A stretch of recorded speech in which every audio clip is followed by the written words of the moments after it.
귀신을 또 많은 사람에게서 떠나가며 소리를 질렀습니다. 당신 하나님의 아들입니다. 그러나 예수님께서 귀신들을 꾸짖어 말하지 못하게 하였습니다. 그것은 이들이 예수님이 그리스도라는 것을 알고 있었기 때문이었습니다.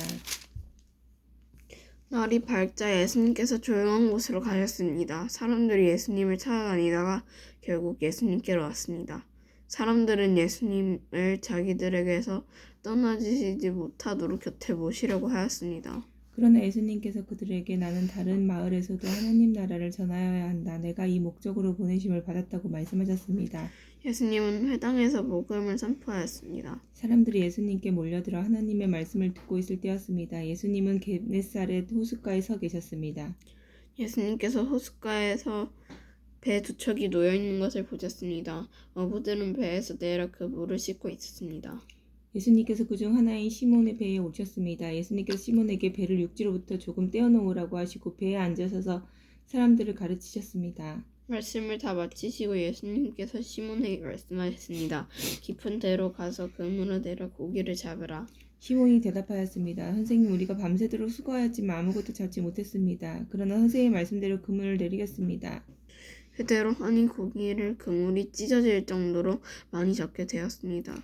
그래서 다른 배에 있는 동료들에게 손짓을 하여 도와달라고 하였습니다. 그들이 와서 고기를 2배에 가득 채우니 배가 가라앉을 지경이었습니다. 시몬 베드로가 이것을 보고 예수님의 무릎 앞에 엎드려 말했습니다.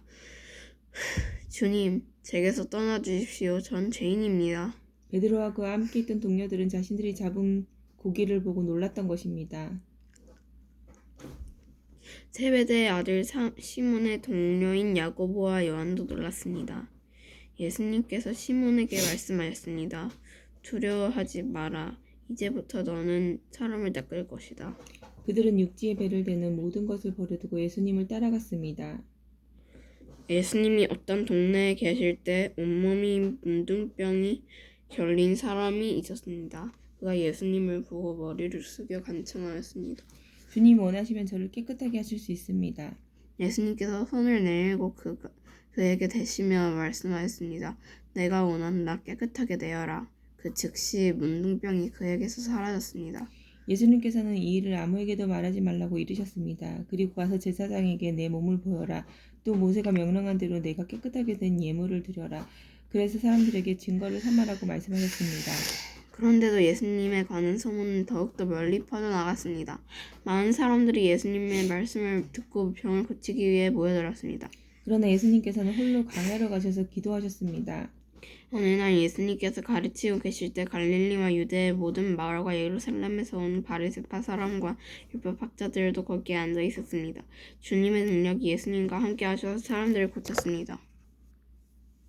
그때 어떤 사람들이 중풍병에 걸린 사람을 침상에 눕힌 채로 데려왔습니다. 이들은 병자를 데리고 가서 예수님 앞에 보이려고 했습니다. 그러나 사람들이 너무 많아서 예수님께 데리고 갈 방법을 찾을 수가 없었습니다. 그들은 지붕 위로 올라가서 지붕을 뚫고 환자를 침상에 놓인 채 예수님 앞에 한가운데로 매달아 내렸습니다. 그들의 믿음을 보시고 예수님께서 환자에게 말씀하셨습니다. 친구여, 내 죄가 용서받았다. 율법학자들과 바리새파 사람들이 이 속으로 생각하기 시작했습니다. 이 사람이 누구인데 하나님을 모독하는가? 하나님 외에 누가 죄를 용서할 수 있단 말인가? 예수님께서 그들의 생각을 아시고 그들에게 대답하셨습니다. 왜 마음속에 그런 생각을 하느냐? 네 죄가 용서받았다라고 하는 것과 일어나 걸어라라고 말하는 것 중에 어느 것이 더 쉽겠느냐? 그러나 인자가 이 세상에서 죄를 용서하는 권세를 가지고 있다는 것을 알려주려는 것이다. 예수님께서 중풍병자에게 말씀하셨습니다. 내가 말한다. 일어나 네 침상을 가지고 집으로 가거라. 그 즉시 그 사람은 사람들 앞에서 일어났습니다. 그리고 자신이 누웠던 침상을 들고 하나님께 영광을 돌리며 집으로 걸어갔습니다. 사람들이 놀라움에 사로잡혔습니다. 사람들은 하나님께 영광을 돌리고 두려워하며 말했습니다. 오늘 우리가 신기한 일을 보았다. 그 후에 예수님께서 길을 가시다가 레위라는 세리가 세관에 앉아 있는 것을 보시고 그에게 말씀하셨습니다. 날 따르라. 레위는 모든 것을 버려두고 일어나 예수님을 따라갔습니다. 레위는 자기 집에서 예수님을 위해 큰 잔치를 베풀었습니다. 거기에는 많은 세리들과 그 밖의 사람들이 함께 음식을 먹고 있었습니다. 바리새파 사람들과 율법학자들이 예수님의 제자들을 비방하였습니다. 왜 당신들은 세리들과 죄인들과 더불어 먹고 마십니까? 예수님께서 그들에게 대답했습니다. 의사가 필요한 사람은 건강한 사람이 아니라 병든 사람이다. 나는 의인을 부르려고 온 것이 아니라 죄인을 불러 회개시키려고 왔다. 사람들이 예수님께 말했습니다. 요한의 제자들은 자주 금식하고 기도를 합니다. 바리새파 사람들도 이같이 합니다. 그런데 당신의 제자들은 항상 먹고 마시는군요. 예수님께서 이들에게 말씀하셨습니다. 신랑이 결혼잔치에 손님들과 함께 있는데 이들에게 금식하라고 할 수 없지 않느냐. 그러나 그들이 신랑을 빼앗길 때가 올 텐데 그땐 금식할 것이다. 예수님께서 이들에게 비유를 말씀하셨습니다. 아무도 새 옷의 한 조각을 떼어 낡은 옷에 붙이지 않는다. 만일 그렇게 하면 새 옷은 찢어지고 새 옷에서 떼어낸 그 조각이 낡은 옷에 어울리지도 않을 것이다. 아무도 새 포도주는 낡은 가죽 부대에 넣지 않는다. 만약 그렇게 하면 새 포도주가 그 가죽 부대를 터뜨려서 포도주는 쏟아지고 가죽 부대도 망가질 것이다. 새 포도주는 새 가죽 부대에 넣어야 한다. 아무도 묵은 포도주를 마시고 나서 새 포도주를 원하지 않는다. 왜냐하면 묵은 포도주가 더 좋다라고 하기 때문이다. 안식일에 예수님께서 밀밭 사이로 지나가셨습니다. 제자들이 밀 이삭을 잘라 손으로 비벼서 먹었습니다. 그러자 몇몇 바리새파 사람들이 말했습니다. 어찌하여 당신들은 안식일에 해서는 안 되는 일을 합니까?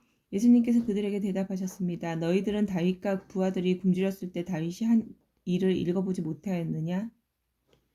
다윗은 하나님의 집에 들어가서 제사장들 외에는 그 누구도 먹어서는 안 되는 전설병을 먹고 자기 부하들에게도 주지 않았느냐? 예수님께서 바리새파 사람들에게 말했습니다. 인자는 안식일의 주인이다. 또 다른 안식일에 예수님께서 회당에 가셔서 가르치고 계셨습니다. 거기에 오른손이 오그라든 사람이 있었습니다. 율법학자들과 바리새파 사람들이 예수님께서 안식일에 사람들을 고치시는지 보기 위해서 살피고 있었습니다. 그들은 예수님을 고소할 거리를 찾으려고 하였습니다. 예수님께서 그들의 생각을 아시고 손이 오그라드는 사람에게 말씀하셨습니다. 일어나 앞으로 나오너라. 그러자 그 사람이 일어나 앞으로 나왔습니다. 예수님께서 말씀하셨습니다. 너희에게 묻겠다. 안식일에 선한 일을 하는 것이 옳으냐, 악한 일을 하는 것이 옳으냐, 생명을 살린 것이 옳으냐, 죽이는 것이 옳으냐. 예수님께서 주위에 있는 사람들을 둘러보신 후 그 사람에게 말씀하셨습니다. 내 손을 내밀어라. 그 사람이 그렇게 하니 그의 손이 회복되었습니다. 그러자 그들은 화가 나서 예수님을 어떻게 처리할까 하고 서로 의논하였습니다.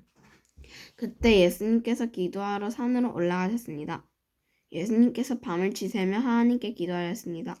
날이 밝자 예수님께서 제자들을 부르셨습니다. 그리고 그들 중에 12명을 뽑아 사도라고 부르셨습니다. 이들은 예수님께서 베드로라는 이름을 지어주신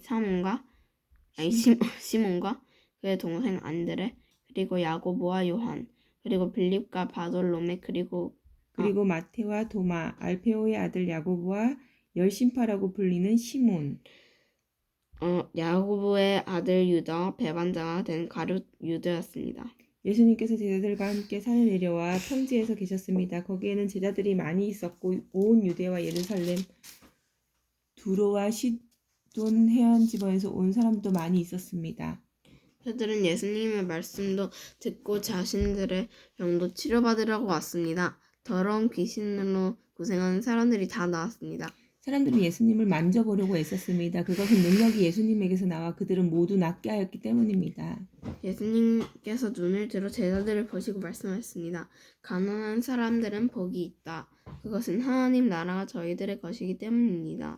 지금 굶주린 사람들은 복이 있다. 그것은 너희가 배부르게 될 것이기 때문이다. 지금 우는 사람은 복이 있다. 그것은 너희가 웃게 될 것이기 때문이다. 인자 때문에 사람들이 너희를 미워하고 너희를 배척하고 욕하고 누명을 씌울 때 너희에게 복이 있다. 그날에 기뻐하고 뛰어놀아라. 이는 하늘에서 너희의 상이 크기 때문이다.